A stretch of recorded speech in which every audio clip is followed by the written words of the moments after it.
Pledge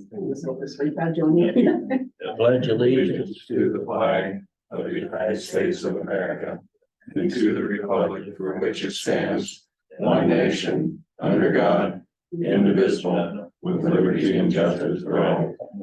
Good morning, everybody. Morning. Everybody that's zoomed in, please mute your phones.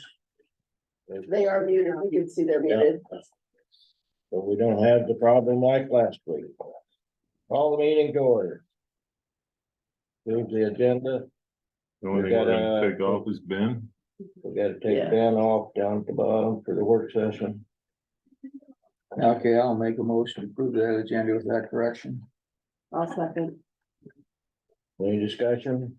All in favor? Aye. Opposed, carried. Approve the minutes of January 15th.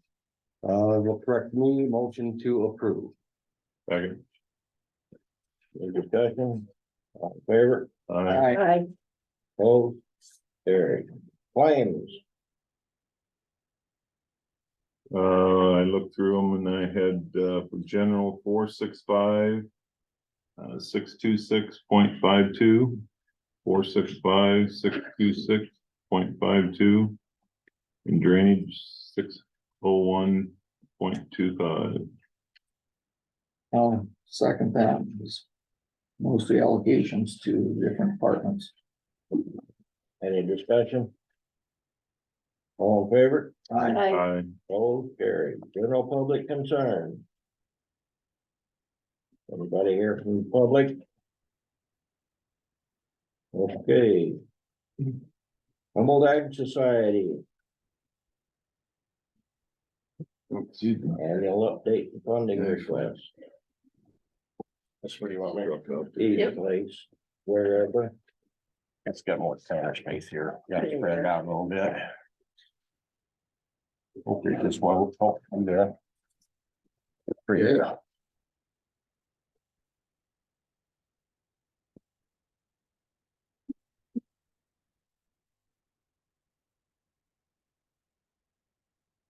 I'm Jeff Hazelhoon. I'm the president of the Humboldt County Ag Society, and with me today is Paul Davis, and he's our secretary. The Humboldt County Agricultural Society would like to request funding for the Humboldt County Fair in the amount of $30,000. This amount is being requested by unanimous vote of the Fair Board, and is the same as we have received in the past. This is about the county average statewide. Just a little bit below the county average statewide. So what you've done with us is just right in line with everything else with every other county in the state. Many of our 16-member board attended the annual fair convention in December 9th through the 11th in Des Moines as we prepared for our 24 county fair. We secured our contracts for new events and entertainment. We continue to have a full board with no new members. In 23, we installed 5 new light poles in the infield of the track with new underground wiring, replacing and adding 35-watt LED lights instead of the old 100-watt lights, which create a savings of 2/3 of our electricity to operate our lights in the infield. We also upgraded and added more speakers, which gives equal coverage throughout the infield and creates a better quality of sound during these events. Speakers give participants and spectators a better and safer experience during the events of the fair. This project was a needed project with safety and efficiency as our primary concern. We also got a Humboldt County Community Foundation grant that helped make that possible because it was over $60,000 we had to spend. We also continue to make our annual repairs of the buildings and grounds as needed. I know Jeff Halverson and I were down there all day Saturday working on some water lines that decided to thaw out and break. And we also wrote a grant last year for fire extinguishers and have additional fire extinguishers for the kitchens. Everything's appropriately as far as the way they're charged for the different places we're placing them. We have enclosed a copy of our latest draft of the events of the 24 Humboldt County Fair. Some of those things may or may not be changed a little bit, but it's pretty close to what we're going to have. We gave you the contact information for the current fair board. And I think on that, we also have our groundskeeper, our building, rental person, and our account manager, Marvin Anderson, is also listed on there. We've also enclosed the economic impact of county fairs from the State Fair Convention, which I thought was really interesting. It shows how much money fairs bring into the community, as well as our mission statement. The Fair Board would like to thank you for your continued support of the Humboldt County Fair. As our mission statement states, we believe keeping the community and youth involved will allow continued success for our fair and continue to benefit the community in many ways. Respectfully, Jeff Hazelton, President, Jeff Halverson, Vice President, Paul Davis, Secretary, Kevin Cordray, Treasurer. We've also applied for a 2024 Humboldt Community Foundation grant because we're going to build a new horse arena, which is going to be 160 by 220.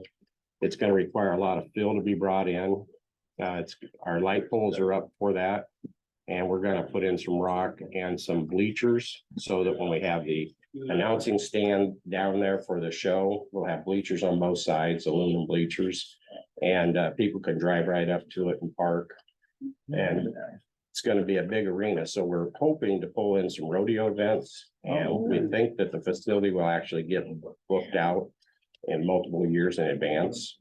There are probably all but 4 weekends booked for rodeos in Iowa. And so we're working with the people from Iowa Central that run the rodeo program down there. We have 2 schools that house their horses in September for their rodeo in Fort Dodge. And we think we get our facilities up, we may be able to get some actual rodeos at the fair. Will that be in the infield then? It's On the north end? Yep, Yeah. on the north end where we put the new light poles. And Be able to do barrel racing and things like that. Yep. It'll be a big one. And the end of the arena is designed so that you can remove it and put up chutes for like bull riding and things like that. So the west side, north and south will all be permanent.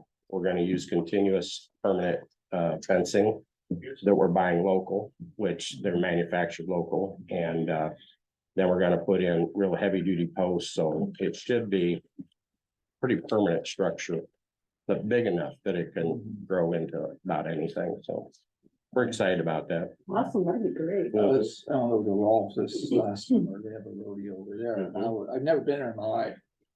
And there was a lot of people there. Yeah. And then they've obviously been doing it a while, but I've never been over there. Yep. It was quite an event, so it'd be great. Yep. Iowa Center has a really good rodeo program. I got a question for you. When you go down to the event for the state, is there like vendors there that try to sell their programs or whatever, their shows? And there's 3 stories. It's in the hotel by the Holiday Inn by the airport. And there'll be 3 floors of vendors there. You'll see clowns doing acts. You'll see the tractor pull people. That's will really have a booth. entertaining. Yeah, you see a guy walking on stilts, and then everybody's there. And then we have on one night, they actually have showcases in the ballroom where they have 2 stages set up with lighting, and they'll have a band play like 5 songs, and then another band will come and play 5 songs. And these are like out of Nashville or wherever. These are really good acts. And then afterwards, you can go up and book them. And we actually booked somebody for 2025 that was on the showcase that we really liked. And they were a good act. And we had a big presence from our board down at convention this year. It's all day Friday and then Saturday morning some, and then I stay for the whole weekend because we have a meeting on Sunday. We stay and we get some funding from the state. So it's a big weekend, but it's hard to get everything booked. You wouldn't think, but you got 106 fairs and festivals in Iowa, so everybody's competing. And about 80 of them are in that last 3 weeks of July. Yeah, that's a So, busy so time. like, the window gets pretty small, so we actually booked our carnival ahead of the convention, so we made sure we had one coming, so. And it's the same one we had last year. They're from down by Stratford and Scott Amusements, and they're not the biggest carnival, but they're local, as far as Stratford's not very far away, and they actually have two actual carnivals they can have, and family members, and they raise a few cows, so it's kind of like what we like for the Humboldt County Fair. Yeah. Do you have any questions for me? You guys always do a good job, and I know everybody appreciates it. I think that goes back to our board. We've got 16 members on the board. We're all different, but we all work hard. And I think everybody brings something different to the board. And we have a committee just for the concert. And they've done a good job at the concert last year. They've got a concert lined up for this year during the fair. So it's a work in progress, but it always is. And then we do have a couple of guys that head the grounds for maintenance and things, and seems like we always keep up with everything. How about that, the old grandstand? Yeah, it's in great repair. Okay. And that probably is gonna be our next thing that, we had it engineered and designed a few years ago. And so that's probably something we'll start raising for after this next year. I think we've done a lot of different projects, and not that continued maintenance always has to happen. Yeah. But I think it'll be the next big project on our radar to try and start funding. A few years ago, we did a grant and put a water line to the infield with a fire hydrant. And that's a 4-inch main, and will be tapped in for the new grandstand. We have replaced the transformers in that area, so we've got our power set up. So we have infrastructure in place for a new grandstand. We just don't have a couple extra $1 million. Yeah, I know. We run a tight budget, you know how it is. There can be a lot of generous people around Humboldt that might help you out someday. Yeah, and I think because we have actually a plan and we're phasing into it with what we can afford as we go, I think they'll support us very well. Yeah, great. They always have. Mhm. You guys do a great job. Well, I enjoyed a lot of the food vendors. I don't know why, I had one of the best taco salads I think I've ever had down there. They were. And walking around, there's so many town kids that wander through the livestock exhibits that don't, ever get to interact with a calf or little animals that it's, their eyes are this big, it's like, so it's neat to watch them. Yeah, My grandkids enjoy the wandering. It's like, you're almost happy that it's over because mom and dad are tired of going down. well, I know that's one thing when we built those other buildings down there, we connected them all together. That's great. You can walk under roof and not, if it's raining, you can still enjoy all that. So Yeah. we appreciate you coming, and we appreciate your grandkids and your kids coming. When we come, Yeah, well, it's great to we even support had us. stuff and vegetables this year, so. You're in competition down Well, there? we can get in on it, and see if we can't do something. That's exciting. A bunch of old guys with vegetables coming in there, look at us like, seriously? Yeah, I saw one of the guys after he won. He was pretty excited about it, I think it was tomatoes or something. I don't know what he grew, but he was really excited about it. Oh, yeah. Well, Well, thank you. Thanks, Johnny. Yeah. Keep up the good work and Right. good luck moving forward. all right, thank you. Appreciate it. I've been getting LW for very long. Okay, that was good.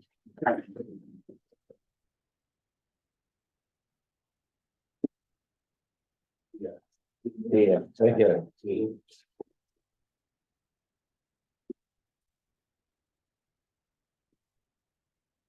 Good ball around. Yep, he's coming Right in. there.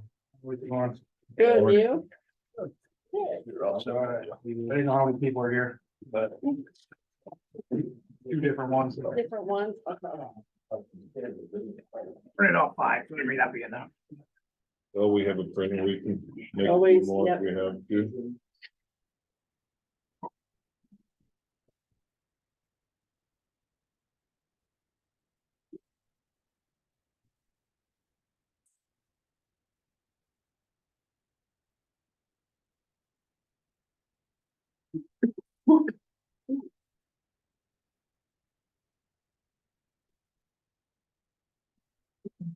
On the radiator controls.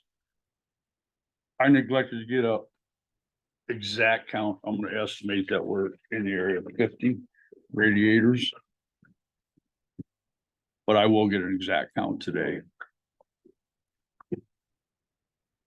That price is per radiator.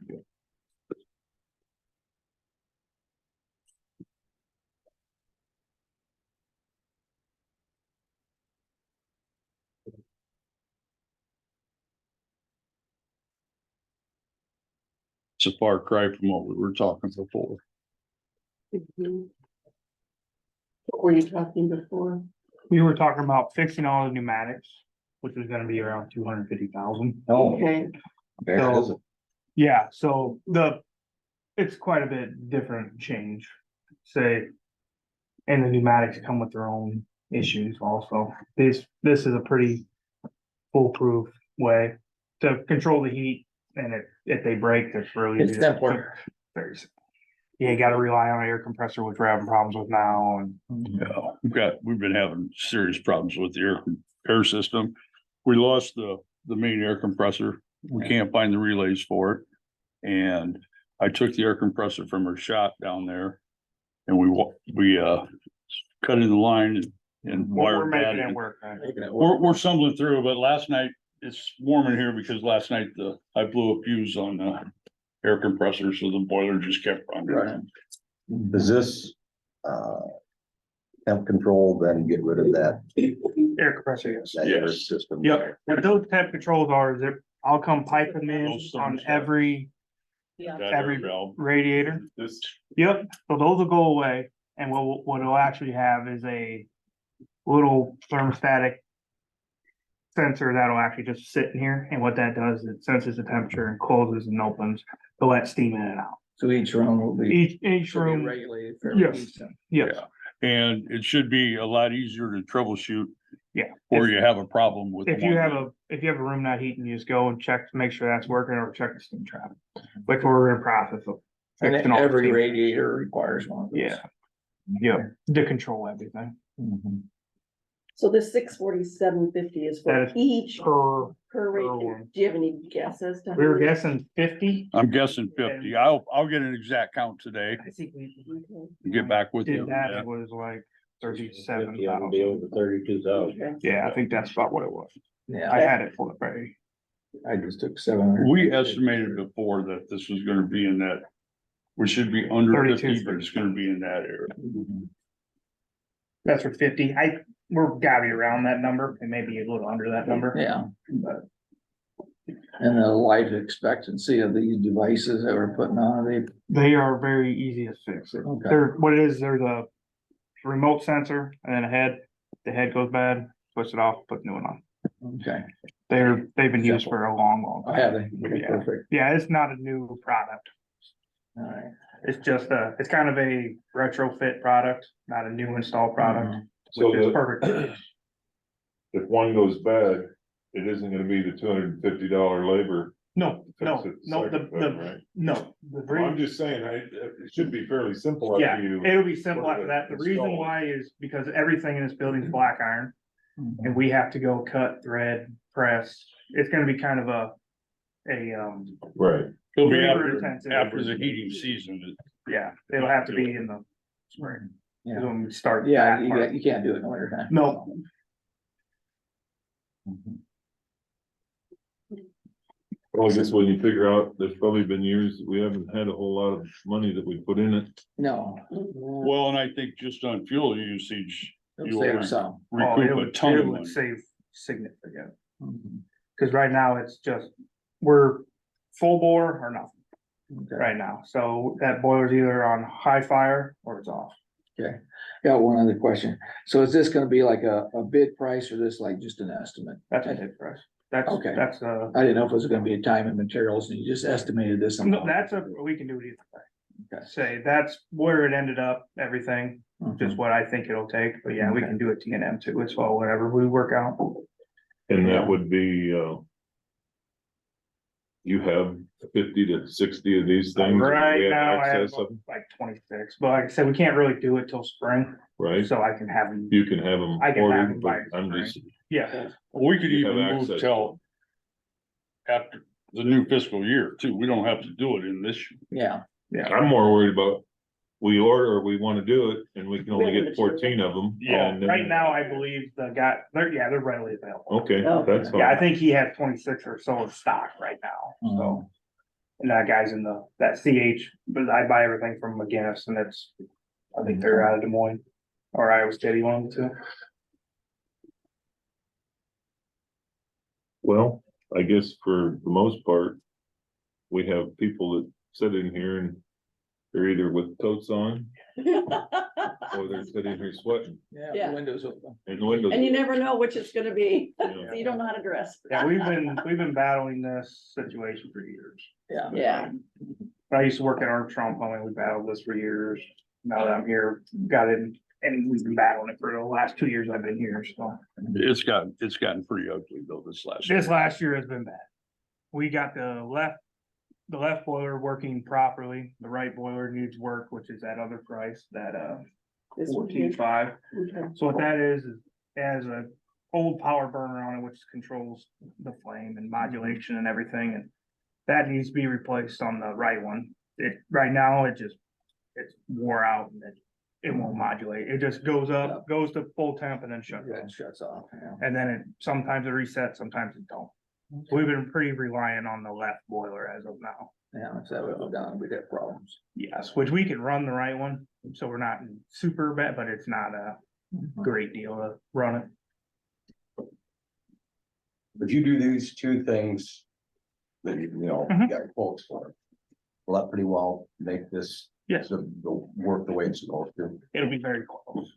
Yeah, I I mean, mean, as far as Paul is probably the best human thermostat I've ever known.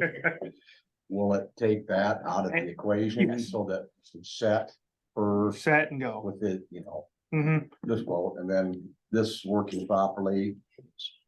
will Then the that- only thing he'll have to do, and he won't have to come turn them on and off all the That's what time. I'm driving. All he'll have to do is come and blow them down every day and then switch from boiler to boiler. You might run a month on the left one, run a month on the So right. they only run one or the other. Yeah, Yeah, we don't run both at the same time. they're Usually we try to run one per month and then shut it down, and then when the system cools a little, we fire up the second one and run that for a month. just try to get longevity out of them, so you don't burn the left one up Right. and then have So to if you rely on right. do that, and then, so this is also extending the life of the one that is working. Yeah. So this Yeah. new, Which last year, we had the right one, the one that's not working now. That one was working and the left one wasn't. Mhm. right, So last year, the right one worked hard most of the time and the left one didn't. So the left one got fixed last year and running like it's supposed to, now the right one's just not being cooperative. okay, well, the biggest thing is that, you know, the human thermostat wouldn't have to do that Exactly. at all, really. Yeah, it would take a lot of weight off its shoulder.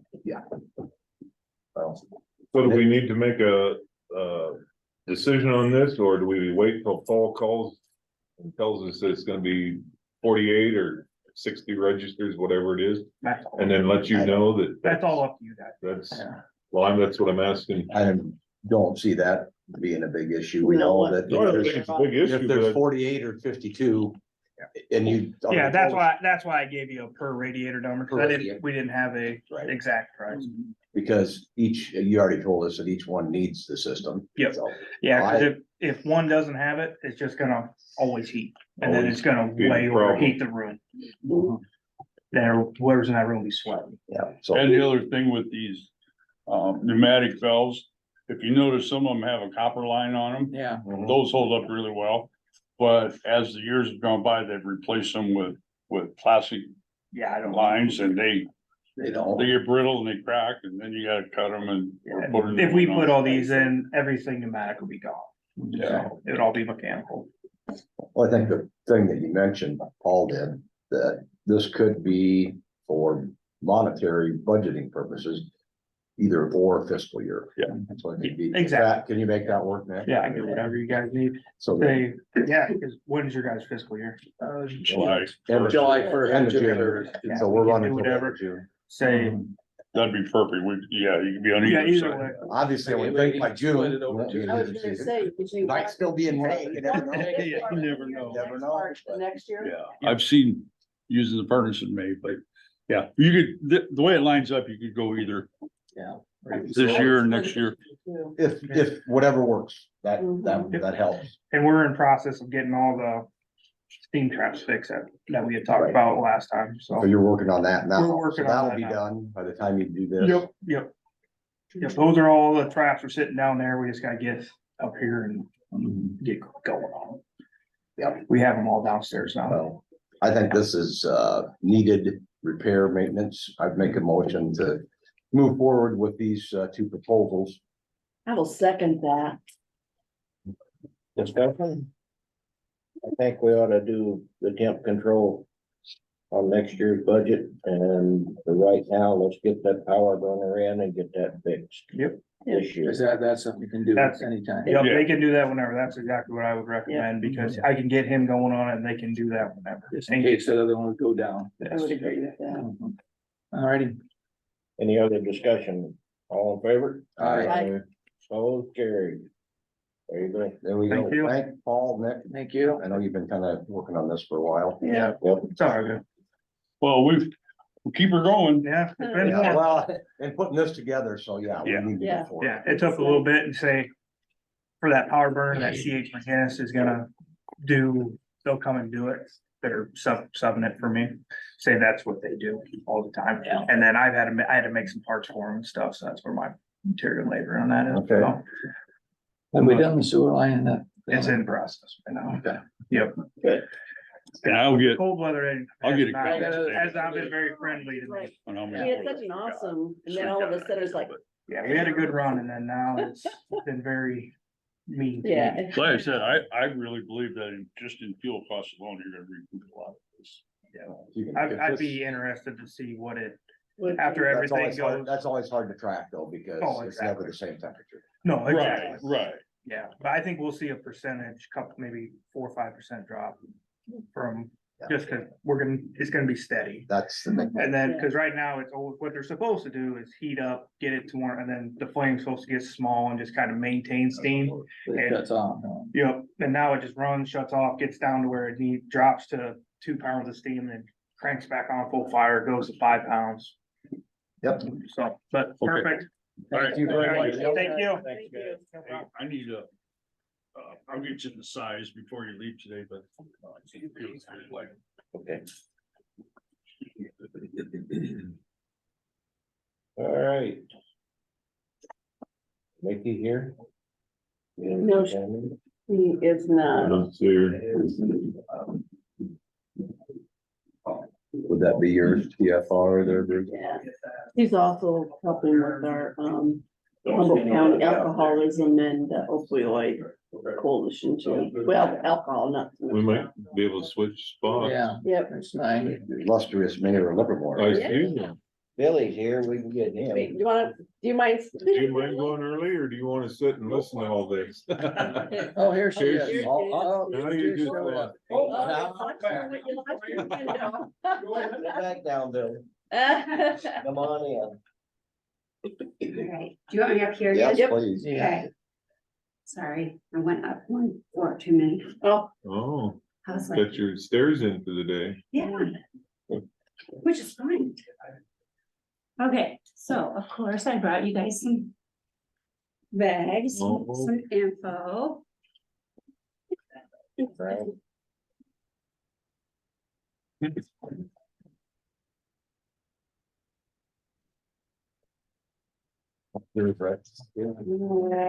Mhm. This one's full of candy bars and Yeah. they know the way to my heart, Yeah. a new pen. Yeah.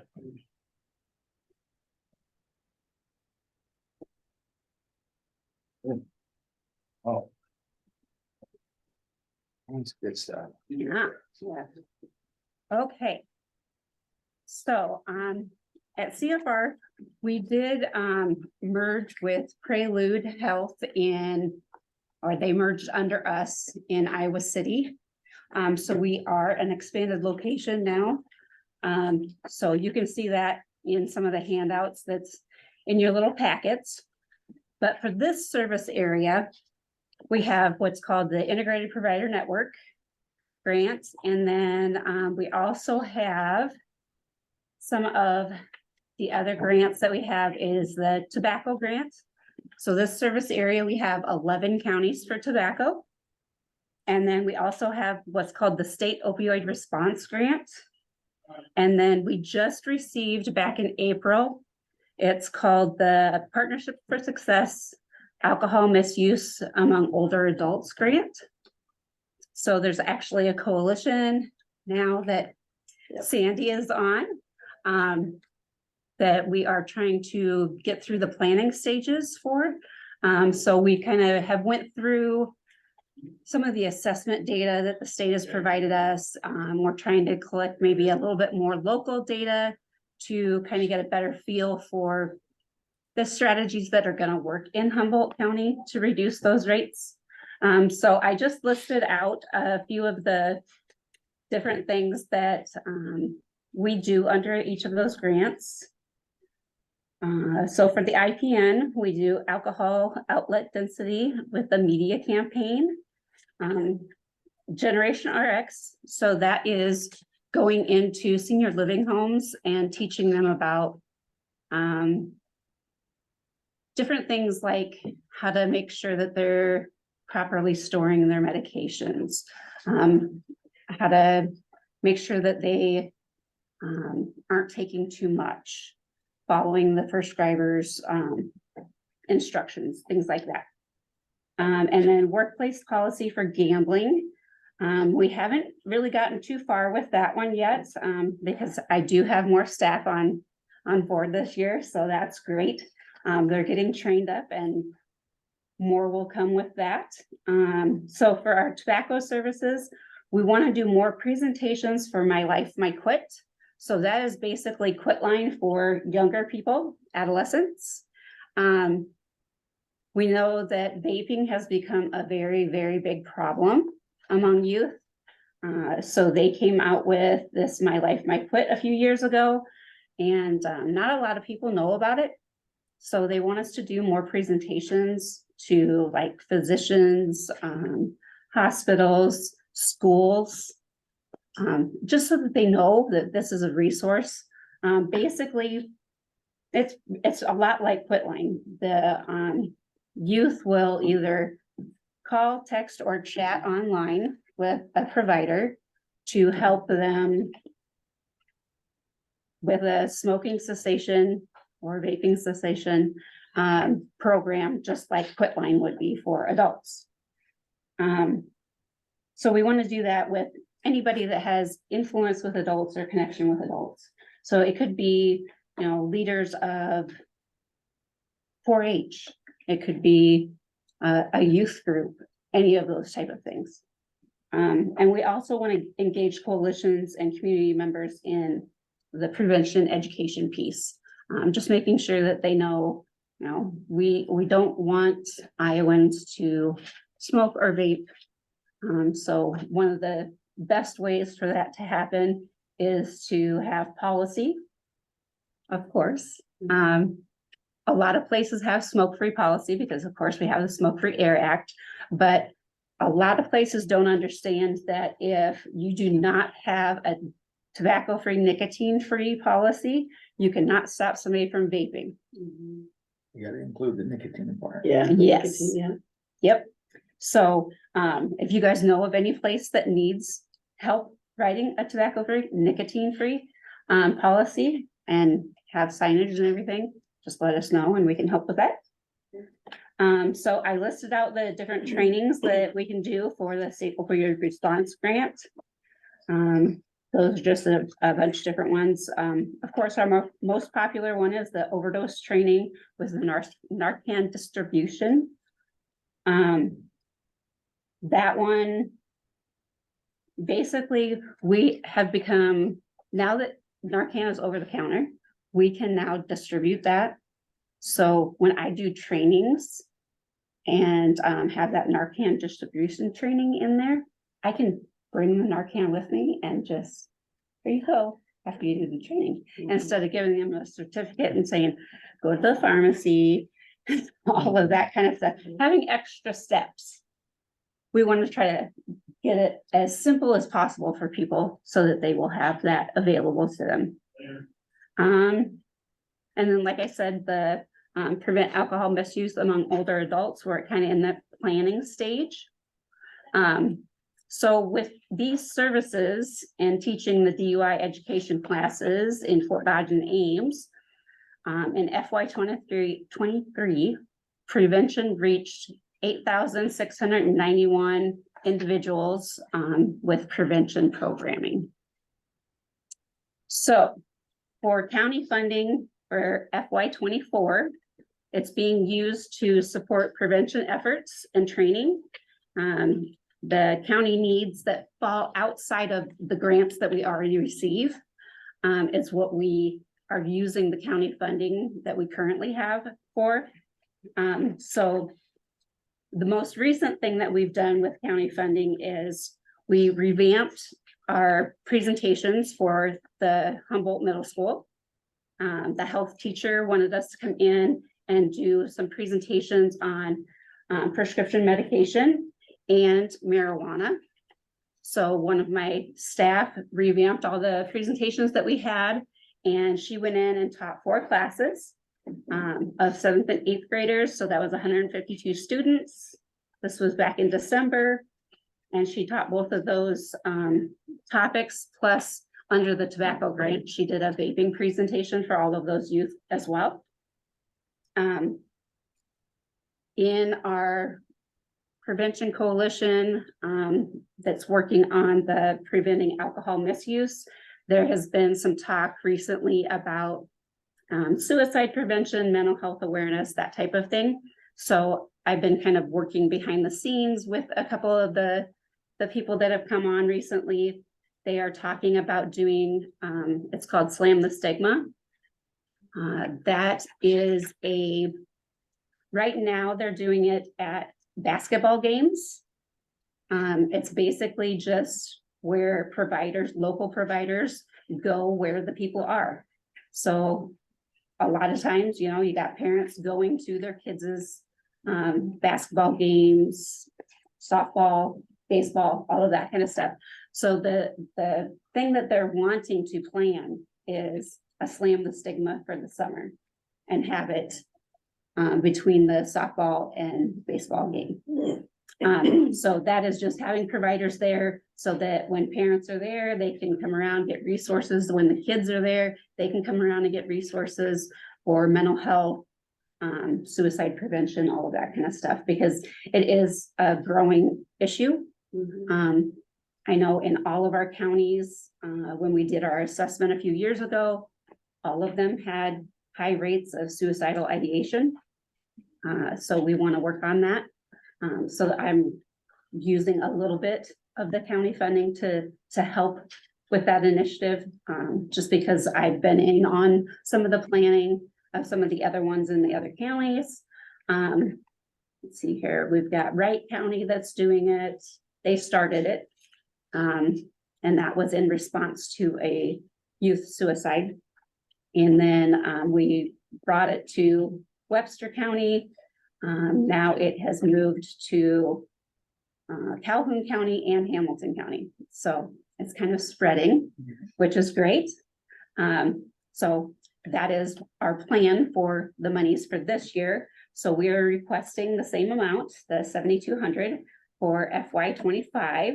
And that would be to support staff time, supplies, travel, that kind of thing. And then, of course, we always want to let you know about our treatment services. So our outpatient here in Humboldt is 19 South 6th Street. So we have a counselor here on Wednesdays. So for residential treatment and withdrawal management, that is in Fort Dodge. There's 12 beds for men, 10 for women, and then 2 gender neutral rooms. There's 13 rooms for withdrawal management. So that would be like detox And then there's 16 beds for adolescents in our STARS unit that has a school on site and all that kind of thing. So those adolescents needed inpatient treatment, so they stay there, go to school, so all of that kind of good stuff. We do have some more recovery housing in Fort Dodge, so that's good. We've got men's and women's now. Is that like independent housing? It's group kind of home? like a transition from inpatient, so it's kind of like a halfway house. Kind of like a group home where they got someone there. Yeah, Mhm. there's a counselor at the recovery house where they can still receive the counseling services. It's just a little bit more independent, but not like you have to pay Right. all of these bills too. So we have that, and then we of course have medication assisted treatment services. We have that in Fort Dodge and in Ames. And then we have our mental health services. So in FY 23, 1% or 41 individuals of the 4,058 that we served for substance use disorders came from Humboldt.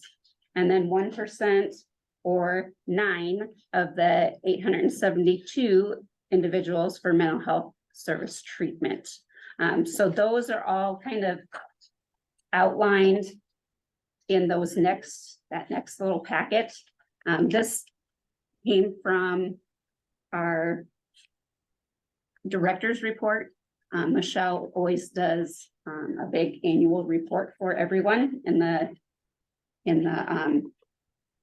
agency. So I just wanted to make sure that you guys were aware of all of the services. Some of them we don't have in this area, but we have in like the Iowa City and Des Moines areas. And I included the map that shows the other areas that we now have. And it kind of explains some of the counties that we maybe don't have the integrated provider network grant, but we have the tobacco grant. And then the next one just kind of talks a little bit about some of our treatment services, because we do provide gambling treatment services as well. Polk County doesn't have a detoxification put. Polk County. It said no, it just doesn't have there's the red and the blue star, but it doesn't have the detoxification. I would think Polk County would have that. No, I think another agency has that, Okay, but not in your, not for Particular- us. okay. Yes, We merged with them and they kind of had what they had, and we're trying to make changes, make some additions. yes.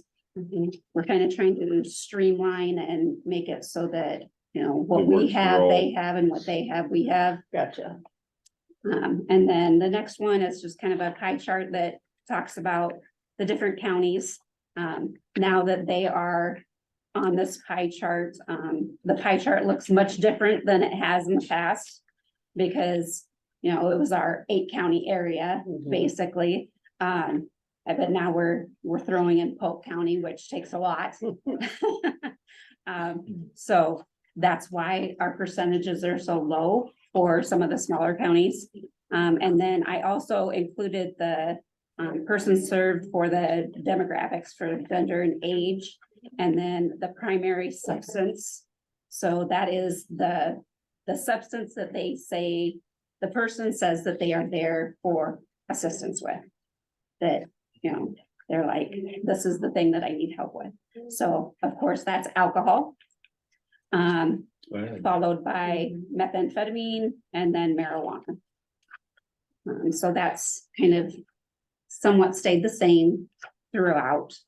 And then I also included one of the things that we've kind of talked a little bit about with that new grant for preventing alcohol misuse is a lot of people don't understand what a standard drink is. So in your bags, there's a little card that talks about a standard drink of alcohol. And then this, None of us did. this green talks a little bit about craft beers. So most craft beers have the equivalent of alcohol of 2 beers. instead of just one. So you're drinking one, but you're really getting the amount of alcohol of 2 beers. Oh, Oh, wow. So those are just, Oh, yeah. those are just some of the things that we're working on, and we want to get more things into the schools. I know last year I did have some conversations with the Humboldt Middle School about bringing some more consistent programming. So like an actual curriculum to come in. They were a little bit indecisive on which curriculum they wanted. I think that at that time they were having a lot of Changeover. yes. Yeah. So I am going to talk with them again. So if there is one of the curriculums that we have, because we have several different curriculums that could be taught at the middle school. So we have life skills. So that's a overall good decision-making curriculum for 7th grade, 6th or 7th grade. It talks about making friends, good communication, resistance skills, better communication with parents, teachers, you know, all of those kind of things. We also have Too Good for Drugs. That's kind of an overall good decision-making one too, but it focuses a little bit more on specific drugs throughout.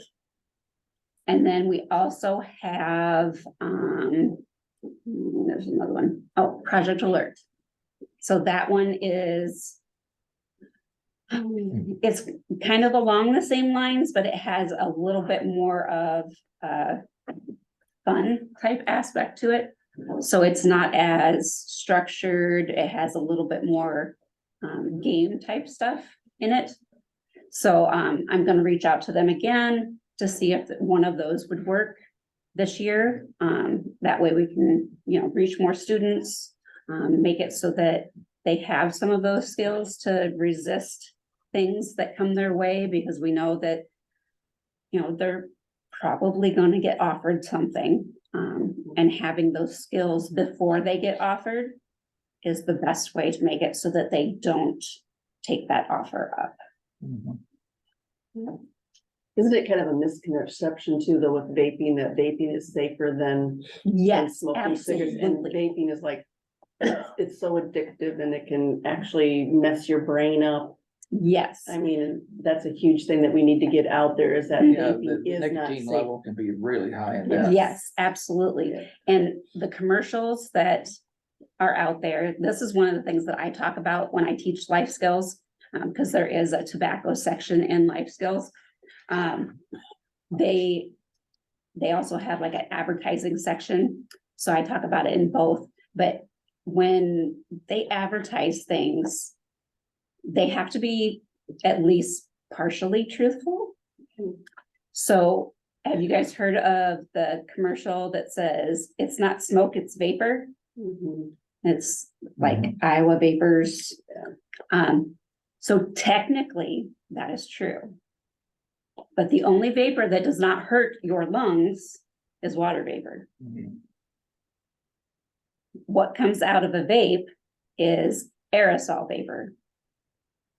So that would be like, you know, back in the old days, standing there spraying hairspray all over, you know, your 10 feet tall hair, and breathing in all of that aerosol. These kids are doing it younger and younger and younger. And they're not getting that it does have very high nicotine content. They are smoking it more than they would a cigarette, because you can't detect the smell as much. You know, back in the day, you know, when I was in high school and stuff, I did smoke cigarettes because my mom did, so she couldn't smell them.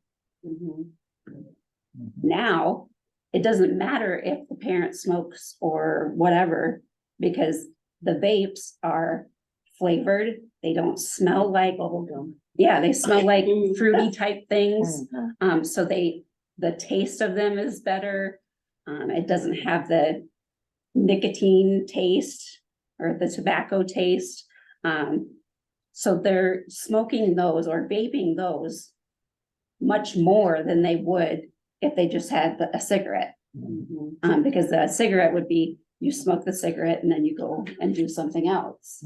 A vape, they could have in their room, vape whenever, all night, and the parent might not even know it. You know, if they come in the room, what's that smell? Oh, I had some candy, or, you know, that's my candle. Could be a number of things that they could use as an excuse. And a lot of parents, if they don't vape, don't know what vapes look like. And they're changing every single day. I don't remember if I told you guys this story last year, but my oldest had a vape and I caught her in her room. And she was laying, so her back was to the door. And when I walked in with her laundry, I was talking to her and I saw her grab something off of her bed. So I went around and I said, "What did you grab?" And she goes, "Nothing." I said, "I saw you grab something. What did you grab?" And she goes, "It's a portable charger, Mom. I don't know what your problem is." And so I'm standing there saying, "You know what I do for a living. What did you grab?" And she stayed with her lie. I have to give her that. She stayed with her lie to the bitter end, because finally I got it from her. You try to charge your phone with it, right? Listen to the rest of this. Okay, so she finally hands it to me. And it was one of the pod ones. So you buy the stick and then the pod goes in the ends, and when that pod's out, you buy more pods to put in there. So it's like a rechargeable one.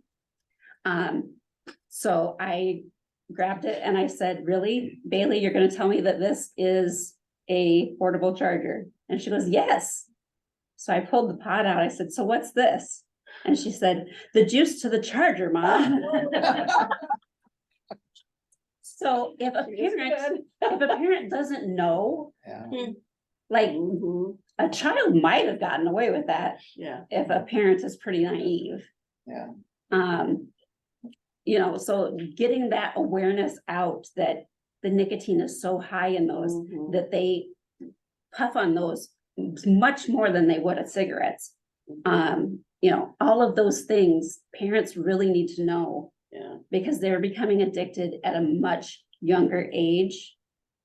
The younger they get addicted, the longer they're gonna be vaping or whatever, and Their lungs are just gonna be trash. exactly. And there's so many kids that are already like in their late teens and early 20s that are having respiratory issues because Yep. they're vaping. Yep, I absolutely. got a question for you. Mhm. Are vapes taxed like tobacco? Yes, And then some of that tax helps fund you? yes, Okay. I didn't know if they were, because I had no idea. yeah. I didn't provide you guys with a point of sale thing for tobacco this time because they haven't updated it. So it would have been the same as I gave you last year. But it's a very big thing. It's a very big problem. I know in talking with the school in Webster City, they have caught a 4th grader with a vape. Oh, yeah. Don't surprise me. So, I mean, really, we really need to get to these youth younger. Because either they have older friends, older siblings, something that are introducing this stuff to them. And it's not a good thing at all. We can't be in denial anymore too. That's a big thing. Too. Yes, absolutely. I heard this something that was just on the radio the other day. They were talking about powdered caffeine. And they were starting to snort that like cocaine. Oh my God. And you can just order it over Amazon. Really? Yeah. have a hard enough time drinking the toffee I without. know. It It just seems like society's just trying to kill our kids. Yeah, well, and that's another thing that when I do presentations to parents and stuff, do not buy kids or grandkids those Visa gift cards. They can use those on Amazon and purchase anything they want, including vapes. They can click the box that says that they're 21. Wow, So I always encourage, if you're gonna buy or purchase a gift card for a adolescent, make sure it's to like a clothing store or, something like that. That's a good Gas point. station. Yeah. Some gas stations will yeah, sell to minors. There are plenty of different vapes out there that are like there's like Mr. Fogg, that's like a throwaway one. That kind of just looks like a pen. So there's a ton of different ones out there. So now that we have, one of our prevention specialists actually lives up here, at Victoria Slinker. And, she wants to do some more presentations on vaping for like parents and things, so that parents can see the wide range of different vapes, because it literally, they look like a little longer flash drive to this little like tank looking thing. And they're changing all the time. So, Unless you know what you're looking for, you don't know what they Yeah. have. yep. And they have a lot of, another thing that, Prosper in Fort Dodge did, they purchased, have you guys ever heard of, hidden in plain sight rooms? Or trailers? They used to have them at the state level, where like you could have them at a festival or something and parents could go through them, so that they could go through this child's bedroom and try to see things that, Oh, I see. well, they discontinued that because the funding went away. So now they've come out with, like a backpack that has a bunch of different concealment type things. So one of the things is like a water bottle. Like it looks just like that. Where that label is, that blue label, that is like a dry area that they can screw the bottom off and put stuff in there. Wow. Like your cup, they've got some where they can screw the bottom off. Put Nice. things in there. Oh, Oh my gosh. They've got a lipstick It was that really is- hard for us when we were kids. And then like they've got this lipstick, it really looks like a lipstick, but it's actually to smoke marijuana. Yeah. So, I mean, that's another option that we could do. We could purchase something like that with a little bit of county funding, and because it comes with a booklet for the parents to take. And it talks about, different substances, and, they can keep that in. I did it, I did a bunch of little presentations to parents at the Fort Dodge, back to school night. Showed them a couple of the different, concealment methods and gave them a book. that's a good place to do it. Yep. Yeah. Yep. Because they are very creative. I really wish we could get some of these people that, invent all of these different things for concealment and change chemical compounds by one molecule to make it so it's legal. Wish we could harness their Energy to do something brains. good. Yes, We're good, yeah. yes, that would be amazing. And that cup would be good for cereal and milk. Yep. Keep your cereal in the bottom. one of the other things I would, say is Michelle goes over every month when we have our meetings, the, callback. So if someone is seeking treatment and they call the facility, and sometimes you might get a recording, they are trying their hardest to get their callback time so that because when that person reaches out, that they need help. There's only a small time frame between the fact that I want help and the hell with help. I'm going back to what I was doing, so that's the point that she keeps harping on to all of Yep. them, that we have to hit the window, and we have to hit the window when that person is wanting it, so. Yep. We would tell everybody that is looking for help, make the phone call or make the stop down on Sixth Street or Yep. whatever it is, Absolutely. because there is help available. It's just almost to the point where the whole army's coming and we're sometimes so full we can't do it. Yep. That's the scary part. And when you have kids that are that young doing stuff like that, Yep. it's a sad world, so. Yep. Absolutely. You're using the seventh, eighth grade presentation, you might want to go back to the fifth and sixth. Well, they The- are observing older Yeah. people. I went to a football game this year, not in Humboldt. I was out of town and I kept, what is that smell? And I look, turn around, there's like 4 people over here that are vaping. And it's like, yeah, at a football game. And I'm like, what is, it smelled sweet. Yeah. And I'm like, I thought it was weed. I mean, old guy. But they were over there just vaping and it's like, okay, Yeah. maybe it's. Yeah, and then you see that and think, oh, well, no it big must be deal. okay, Right. because, back in my day. My mom smoked, my stepdad smoked, must be okay. Yeah. Later on, you realize, it's not really that good for you. No, Yeah. Yeah. So, I mean, it really does take.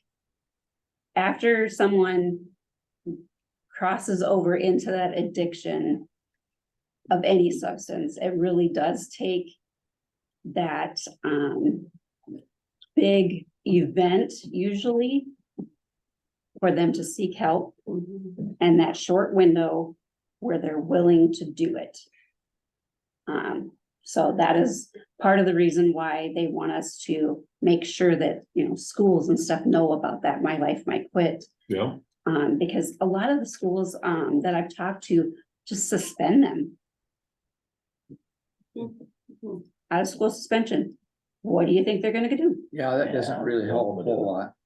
They're gonna go home, their parents aren't home because they're working, Go home and do it. Yeah. so then you give them an entire day to go home and just vape. Pocahontas has started a good program this year. They actually have an ordinance in that if kids are found with a vape, I think they write a ticket for them. And it's like $100 and some bucks. So when you start getting parents' pocketbooks, Well, that gets their attention. gets their attention. Yeah, Webster City has that. Yeah. My oldest, when she was caught with a vape at alternative school, she got a ticket for 70, I think it was $75. She was made to work that off, but, I did go down to the police station because basically all they did is, here's your ticket. Next time it'll be double. Is Yeah. actually what the cop said to her. And, so I went down and talked to him afterwards and I said, I'm not here about the ticket, that's fine. But I wanted to educate you that there is this program. So when you hand out tickets to these young people, can you please hand out this card also? So that maybe if they are addicted already, they can get help. Yeah. So that maybe you won't have to write that second ticket. So, I think they said, since you've been compensated with 130 some vapes already. Well, it is a major problem. yeah. I mean, the can't hardly let them go into the bathroom in groups. Yeah, I don't want Yep. Do you guys have any other questions? No, No, we appreciate it very much. Thank you very much. Thank you. Paper? Paper? You're with the radio, well, you can probably use one too. Sorry, you're up.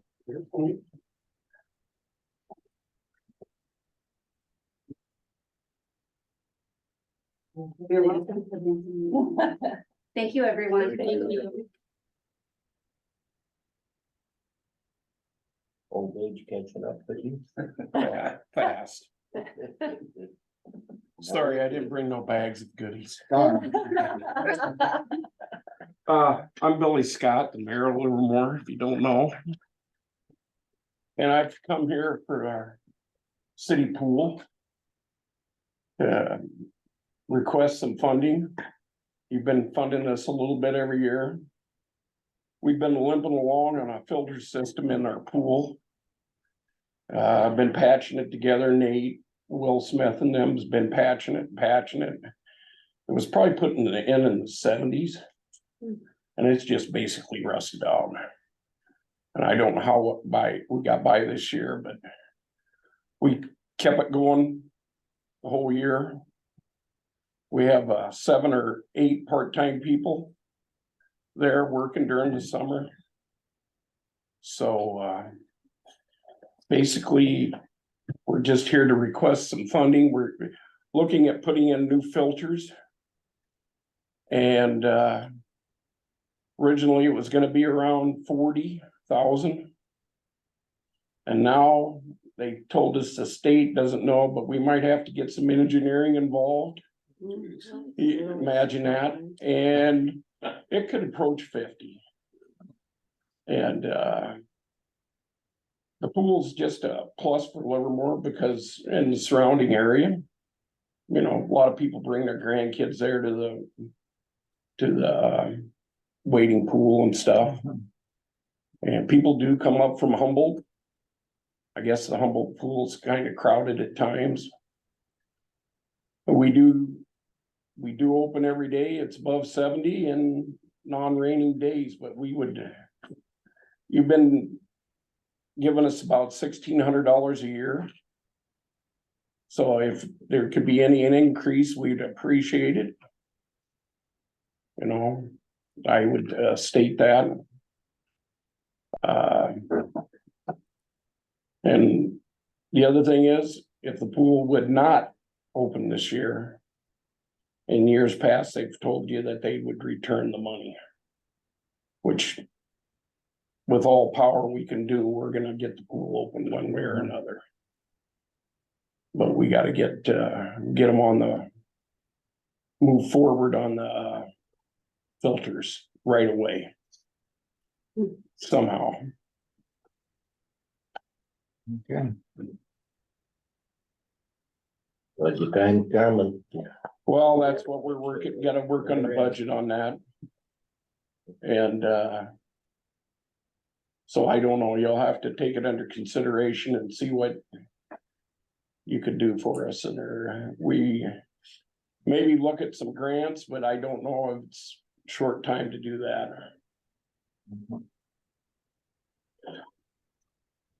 Well, we'll take it under consideration along with everything else. One other thing I'd like to hit on that I come on and pass here talk about just for a minute is recycling. I guess they've kind of found out they don't know where the money comes from. It's been done since '96. But recycling's changed a lot since then. I'd say 40% of our garbage up there is recycling.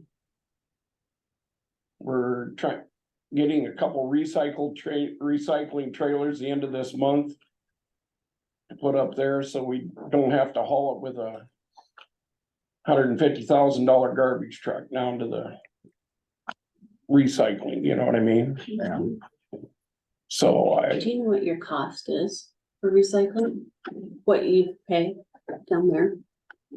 down there, 40 some dollars a ton, And, just like garbage.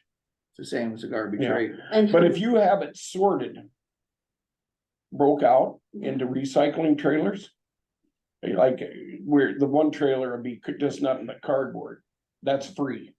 We can pull in there, raise it up and dump it. The other one's still gonna be co-mingled for the other stuff, plastic and stuff, and we might have to pay for that until we get dividers in there. And Do you have a location in town where people, we've got a building right now that people just bring their cardboard and everything, and put in there. And then we have to load it in the garbage truck to haul it down there. Right, I've even took a dump trailer there once when we had a lot of cardboard and had them fill it up and right. Yeah, took it down and didn't cost nothing then. That's what Dakota City has over here is a building that has different compartments and people, I mean, they're pretty good about doing it. The glass, the plastic, the cardboard, and then there's People the will if people. you watch them. yeah, sometimes it all goes in the same And slot. then you have the styrofoam that you aren't supposed to dump Yes. in there that, you know, well, God, there's. The cardboard trailer, it has to be broke down and slid. Yeah, You've got them here down at the You know, Hy-Vee. Hy-Vee. yeah. But Don't break it down over here, they just take the loader and drive in there and smash everything and. I think Humboldt and Dakota City's been getting most of the money, but like I said, recycling has just changed. A lot. Oh, yeah, we're getting a small portion. If I had them papers I give you Yeah, I last remember time. looking at those numbers. Yeah, And I, like you say, we talked about, we didn't really know how it was ever divided up. So, so, yeah, we were getting what, 400 a year? mhm. So that gets us down to $1 something a person. I think Humboldt was getting 5, 6, or Dakota City. Yeah, if 5, you looked 6. at it on a population base, it wasn't quite fair. Oh, no, we get people from Spring Valley bringing stuff down. And, I don't know if other towns have that problem with recycling. Dakota City gets them all over the county. Mm-hmm. We can get a lot of Humboldt people coming up here because it's so easy to just pull up there and you gotta shove it and go. It's easy to do. But we, you know, it's wearing out a garbage truck, and Yeah. if we can get more funding on that, would help pay for the trailers. We got a little bit of a grant, but maybe a quarter of the money. And, well, that basically has all I have to say. Okay. Okay. Well, thank you. Thanks, Billy. Yep. Good. Thank you. Put it in and see where we come out. Okay.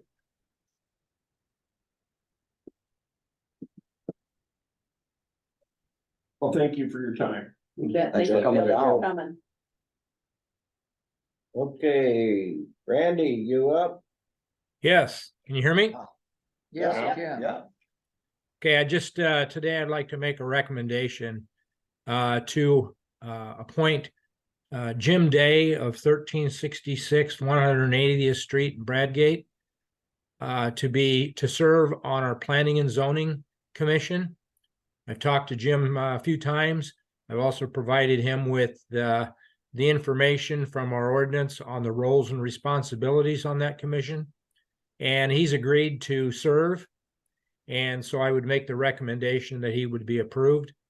I'm still working on the Board of Adjustments membership.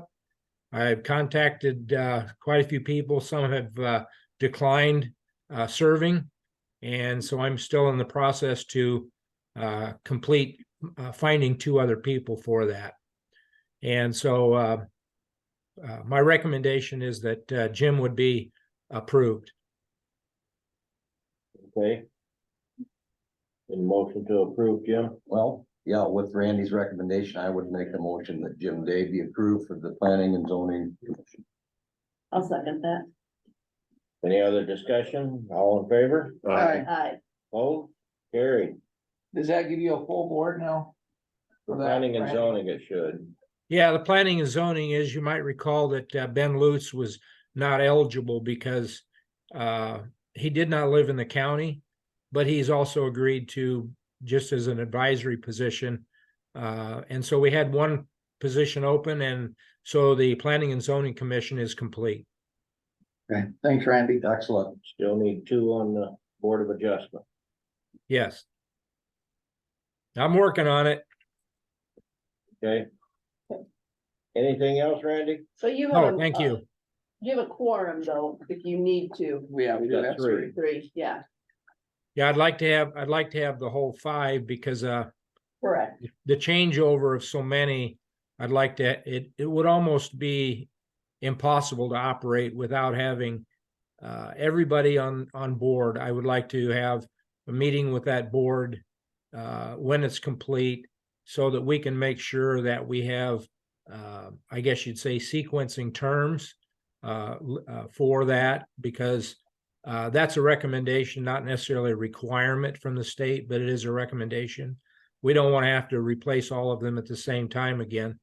And then also, I want to make sure that according to our ordinance and state, the Board of Adjustments actually has to create their own operational procedures for that board. And so it would not be a very good idea to try to do that with just 3. It'd be better when we get 5. So Yep. I keep hoping it'll be soon, but I've had some people deny, and I'm still in the process of contacting several. So if you know any others from what other list that you've provided to me, just text or give me a call or whatever, and let me know. Okay, All right. thanks, Randy. Okay, thanks, Randy. Yep. Okay, and moving on down. Accept and place on file the second judicial district Department of Correction Service annual report. I'll make that motion to accept the report. Got a copy of it. Yep. Do I have a second? I'll second that. Discussion. Just want to let you know, things really, and I'm not necessarily the best one to try to give you the synopsis of it, so I won't. But, long story short, with a lot of the state changes, this isn't what it used to be. This is the fiscal year it was operating as it had for years and years. The state really came in and screwed things up. And as Go far, figure. yeah, as far as goes, you know, we had you can see there's many counties represented in this district. As far as the representatives from the county, which I was for Humboldt, we're pretty much an advisory council now. It's just not the same. And that, girl, it was a rough deal going through this past year. So if you really, you can see that approved by Amanda Milligan, the director, she would be the one that could describe the details of what the state was up to with all this, but just of that, the existing, second judicial district board wasn't favorable of it, but there wasn't anything we could do. So So going from a active member to a advisory position gets us what? Nothing? well, We It's like just get to mental health. talk? Basically. they requested, and I don't know, there's some counties. You have that no so- voting. We don't You even have there's you no don't have a really vote. requirement. No, there's no vote, there's no, Just like it mental went- health. don't take my word for saying it, but it went more to a state controlled than the district controlled. That'd be my simplistic way of putting it. And, but, so Amanda sent something out to everybody, and, you know, would you please stay on but there again, it's, Mhm. and I think it's a little bit similar to some of the stuff Sandy's been involved in. Yeah. That's all. But anyway, I just wanted to give that little tidbit. Well, I guess we don't have anything to do but do what we can Yeah, do, there's- so. Okay, we have a motion second, all in favor? Aye. Opposed, carried. Okay, then this is right, so committee report. Mhm. Hey. All right, going back to last week. And a couple things get rearranged. One I did get to was the Conservation Board met, Wednesday late afternoon. I did attend that meeting. And I see that our 911/EMA board's meeting is moved to sometime this week. So that was my only actual official county thing that I went to last week. All right, I was down in Des Moines on Wednesday and Thursday for the ISAC University. That's some pretty good speakers. I do kind of think we probably should have had maybe the head of each office down there and then their first deputy down there would have been good. It was one of the best speakers we've ever had for the years. Oh, yeah, they were very, very good. Matter of fact, I kind of talked with Wright and Cassuth County supervisors in there. We're talking about maybe possibly doing a tri-county type thing, and maybe having a few of the speakers come in. You know, maybe do a morning. Yeah, Oh, yeah, it would be, yeah.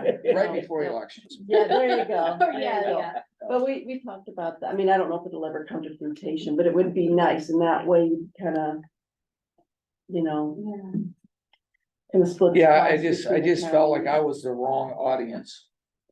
Because Oh, as supervisors, we don't deal with employees. That's your job, yeah. you know. But it's Our also about- employee is the janitor It was also about leadership that we and, control.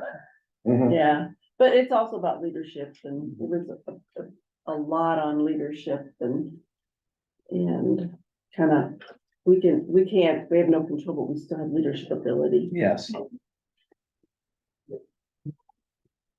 That's all I had. All right, on Tuesday, I had the UDMO finance meeting. Basically, just going through the finances for the month and getting ready for this next week or tomorrow's meeting at 5 o'clock. The other thing I had was on Friday, I got a text from Tilly over in Rutland.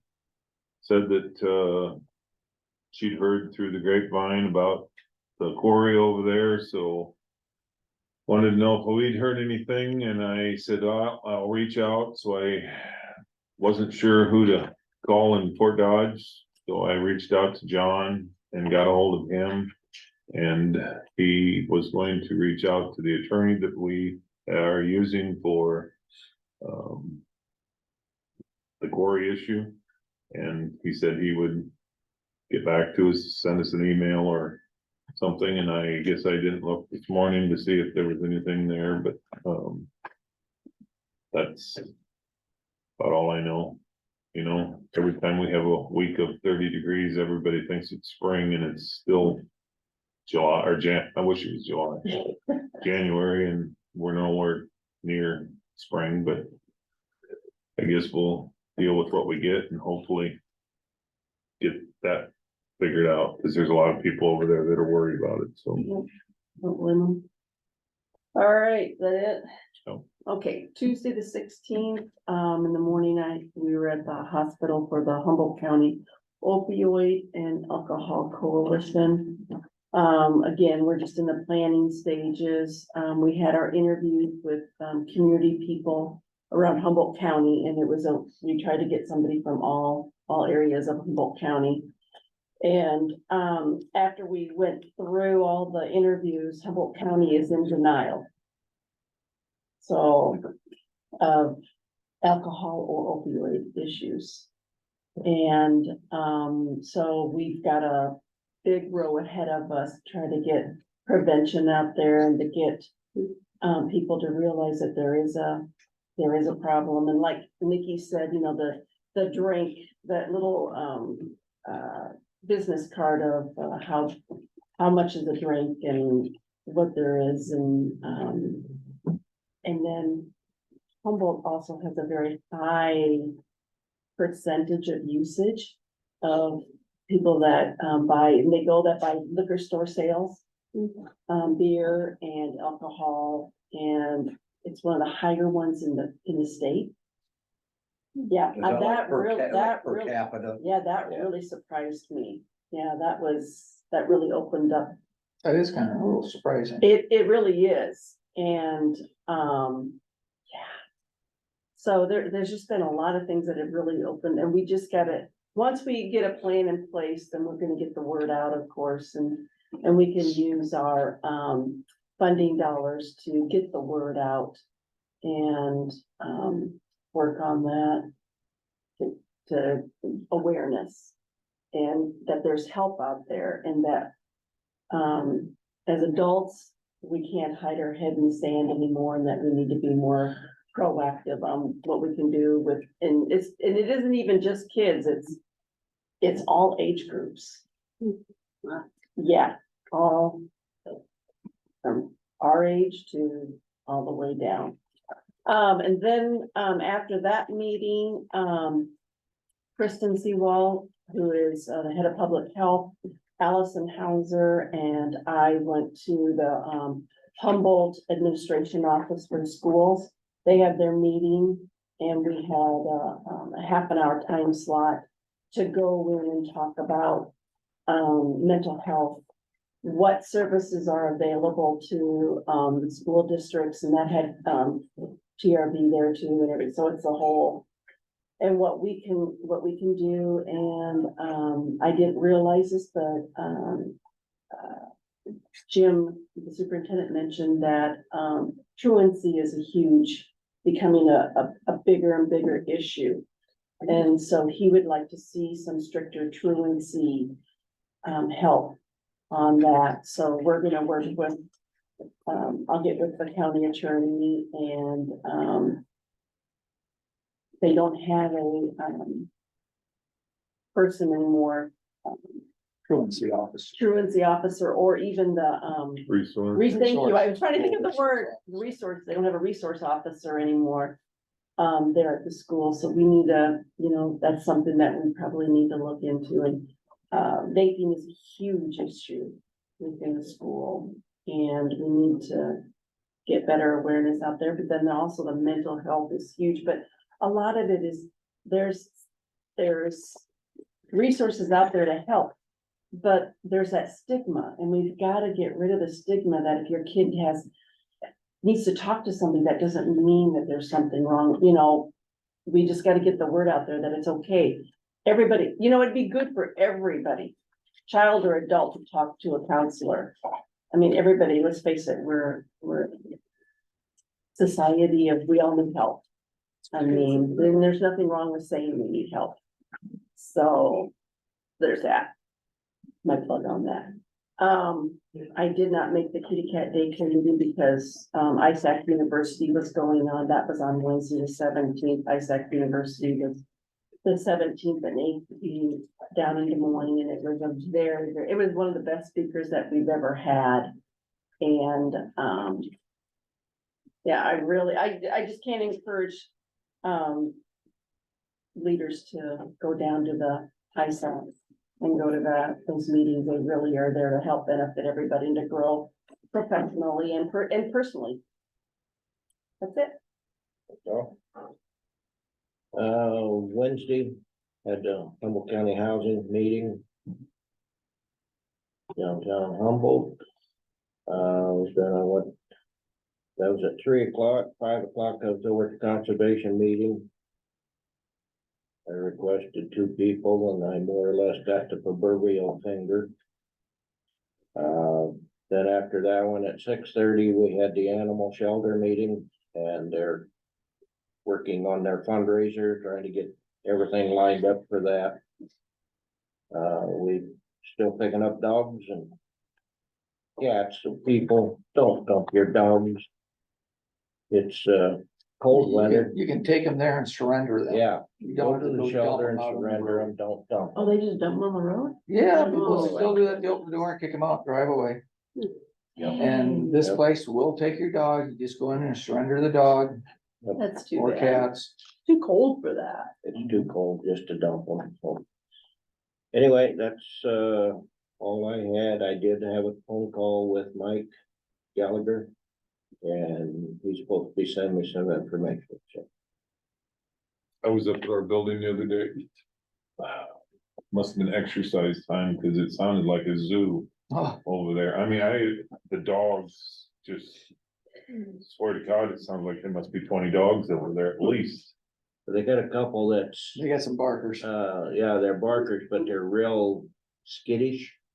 And they bark at everything and anything. They're Well, there just must be a rescue lot of dogs. animals that are over there because One of people takes a long time to go through there. One of them's a mama and she's got some pups, Yeah. cute little fur balls. Yeah. But yeah, they've got some that is real skittish. They work with Animal Rescue League. Quite often we'll get dogs from them where they get a whole bunch of them in and can't handle them all, so they spread them out. That's where a couple of these come from. Yeah. out of county that We have our meetings in there and sometimes it's kind of hard to hear. Mm, they love that heated floor though. Imagine.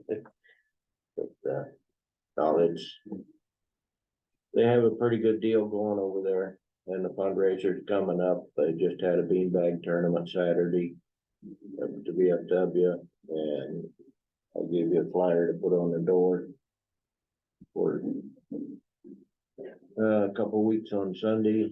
They're gonna have another benefit over there for them, raise money. But they do work with other counties. Some of them are out of state, other facilities. If they've got a dog that they can't get rid of, it might come here.